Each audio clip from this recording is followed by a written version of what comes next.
আজই ডাউনলোড করুন আর এনজয় করুন আপনার পছন্দের শো। এতদূর যখন বলতে পেরেছো বাকিটাও পারবে তুমি। মেয়েরা ভয় আর লজ্জা পায় বলে জেজের মতো নোংরা লোক পার পেয়ে যায়। তুমি সেটা হতে দিও না মধুদি, লজ্জা তো ওদের পাওয়া উচিত।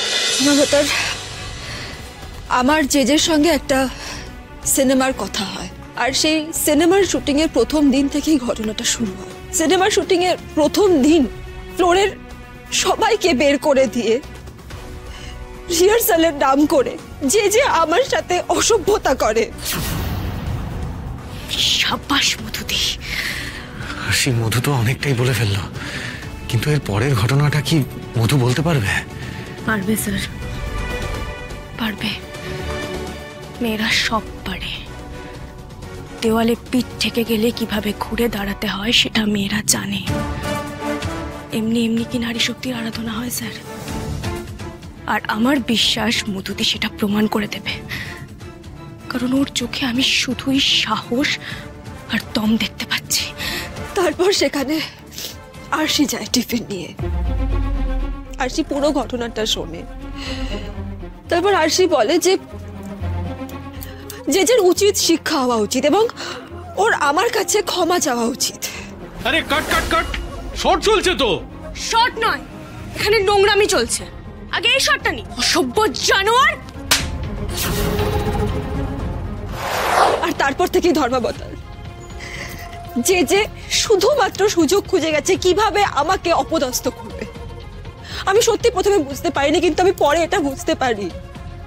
আর তারপর ওই দিনের ওই চর, ওই অপমানের প্রতিশোধ নেওয়ার জন্য। এতদূর যখন বলতে পেরেছো বাকিটাও পারবে তুমি। মেয়েরা ভয় আর লজ্জা পায় বলে জেজের মতো নোংরা লোক পার পেয়ে যায়। তুমি সেটা হতে দিও না মধুদি, লজ্জা তো ওদের পাওয়া উচিত। বলো মধুদি, তুমি পারবে, তুমি পারবে মধুদি, বলো।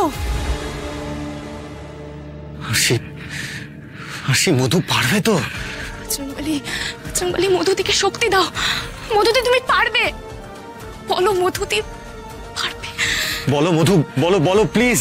যে আমার মেকআপ রুমে একটা গোপন ক্যামেরা লাগায়, তারপর আমার কিছু গোপন ছবি তোলে।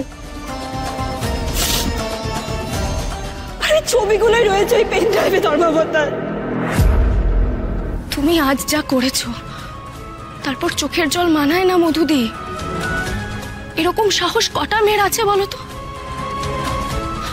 আর ধর্মাবতার মধুদি যা বলেছে একদম ঠিক বলেছে। আর জেজের প্রতিশোধ নেওয়া তারপরেও কিন্তু থেমে থাকে না। ওই ছবিগুলো ভাইরাল করা নিয়ে মধুদিকে ভয় দেখিয়ে মধুদির ইচ্ছের বিরুদ্ধে জোর করে বিয়ে করে। যখন আজকে ও জানতে পারলো যে আরশিরা ওই পেন ড্রাইভটা উদ্ধার করে নিয়ে এসেছে, সেই মুহূর্তে ওর সিকিউরিটি গার্ডকে দিয়ে আমার উপর শারীরিক অত্যাচারের অর্ডার দেয়। করেছো কি মধুদি? সব তোমার জন্য হয়েছে আরশি, সবকিছু তোমার জন্য হয়েছে। বিশ্বাস করো, প্রতিটা মুহূর্তে, প্রতিটা সিচুয়েশনে আমি শুধু তোমাকে দেখতে পাচ্ছিলাম। আমি জানি না কোথা থেকে আমি আমার মনের মধ্যে শুধু শুনতে পাচ্ছিলাম তুমি বলছিলে, মধুদি লড়ে যাও মধুদি, আমি তোমার পাশে আছি। সবটা তোমার জন্য হয়েছে আরশি।